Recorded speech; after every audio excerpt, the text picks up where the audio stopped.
गुरुजी तू ही तू, गुरुजी तू ही तू, गुरुजी तू ही तू, गुरुजी तू ही तू।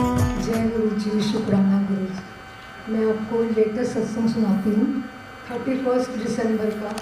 मैं एक्चुअली बिल्कुल ही बेड रिटर्न थी 4-5 दिन से, तो वैसे ही गुरु जी से बातचीत चलती रहती है। तो मैं गुरु जी को कह रही थी कि गुरु जी जो भी आ रहा है ना, न्यू ईयर का सत्संग आ रहा है, अगर आपका मन करेगा तो मुझे ले जाना, अगर नहीं मन करेगा तो मैं घर पे लाइव देख लूँगी। मैं ये कह रही थी। मीनू जी ने भी एक दिन कहा कि दीदी ज़रूर आएंगे सत्संग में, और भी मेरे फ्रेंड्स वो कहते आएंगे। मैं कि चाहे आप अरदास कर लो, शायद गुरुजी सुन ले, लेकिन ये गुरुजी ही हैं जो मुझे ले जा सकते हैं, और कोई ही नहीं ले जा सकता मुझे। तो हुआ ऐसे कि 31 आ गई और मेरे ब्रदर भाभी वगैरह आए हुए थे। तो मेरे ना एक साइड में बहुत पेन हो रही थी, तो मैं अपने ब्रदर को बोल रही थी पता नहीं मेरे ना साइड में बहुत ज़्यादा पेन हो रही है। वो कहता कि कहीं चुक तो नहीं पड़ गई तेरे। मैंने बोला हो सकता है चुक पड़ गई हो, तो इतनी पेन है। कहते तो ऐसे कर MR ले ले। मैं कहा मुझे कुर्सी पे बिठा दो, मतलब ब्रेकफास्ट मैं कर चुकी थी। मैं कहा मुझे कुर्सी पे बिठा दो और मुझे MR दे दो, और उसके बाद मैंने अपने गर्म बॉटल जो पानी की होती है मैं कहा वो कर दो मेरे पीठ पे। संगत जी अब बिलीव नहीं करोगे, मेरे दर्द बॉडी में कहाँ गए मुझे नहीं पता। आई वॉज रियली सरप्राइज कि सारी इतनी दर्दें मेरी हो रही थी। 3-4 दिन से मैं बेड पे थी, पर आज ऐसा क्या हो गया कि गुरुजी ने मुझे मतलब बिठा ही दिया। तो वही कहते ना गुरुजी, मैं इतो बंदा साध के मैं बॉम्बे सिट सकता कि तू क्या चीज़ हैगी है, मैं तेनों इतने उठा के मैं तेन सत्संग ले जा सकता है ना। मेरी पूरी फैमिली को दिखा रही है उन्होंने कि मेरे को मतलब कि मुझे टेक इट फॉर ग्रांटेड मत लेना, मेरी जैसी पावर किसी में भी नहीं है गुरुजी जैसी।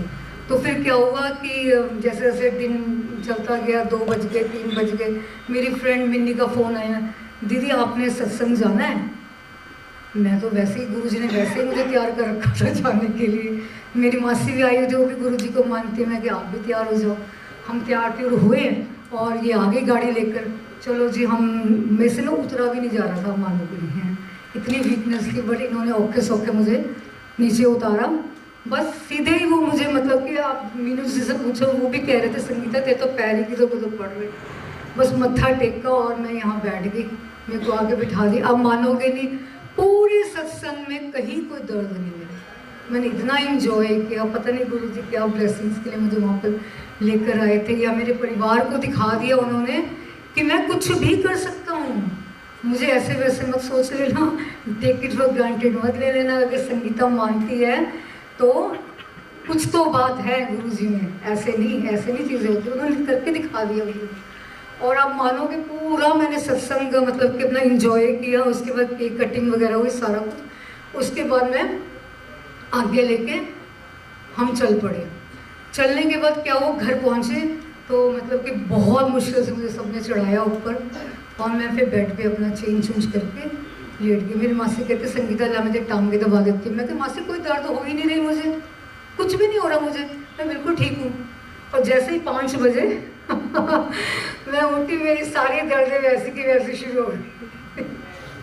जय गुरु जी। मतलब कहने का मतलब है कि गुरु जी हमारे इतने पावरफुल हैं कि देखो मुझे कैसे उन्होंने मुझे सत्संग में ले जाना था, और मेरी शायद मनी इच्छा थी शायद, या गुरुजी भी चाहते थे कुछ ब्लेसिंग्स देने के लिए, तो मुझे वो इस तरह से ले आए।